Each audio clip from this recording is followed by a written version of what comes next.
To get started exploring the code in aesthetic programming, first thing you'll need to do is download Visual Studio Code Editor, and that's freely available.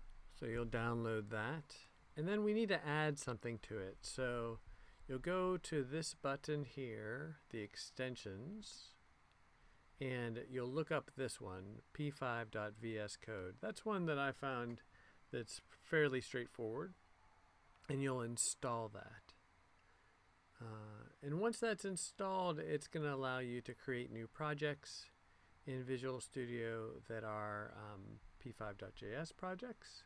But more importantly, it'll take care of another important element, which is I need you to go to the GitLab page for aesthetic programming and go into the public folder and then the p5_sample code folder, and then clone this repository.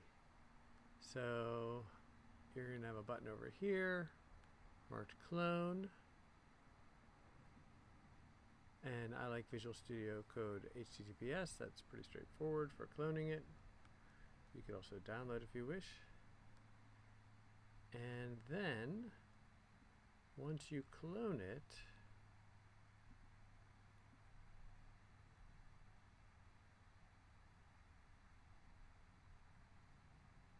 you'll notice you have the book, the public folder, you'll have downloaded everything, you'll have cloned it all. And then you just open up each chapter under this little sample code menu.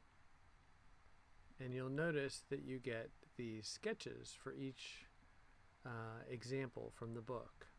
And then these are things you can run using Visual Studio Code by just right-clicking or control-clicking the index and opening in a live server.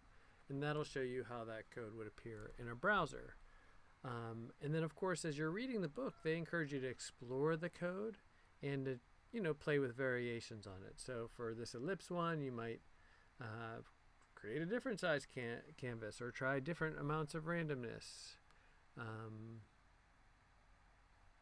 In the variable geometry one, you might change the fill or the size of the rectangle, etc. And again, those are all things you can change in the sketch.js file for each of these examples. Anyway, that should get you started. And again, it's a little bit easier than, obviously you don't want to type in that code yourself or have to worry about that, since they've got working versions of things that they're trying to keep updated on their website with examples in the gallery. So, hope that gets you started.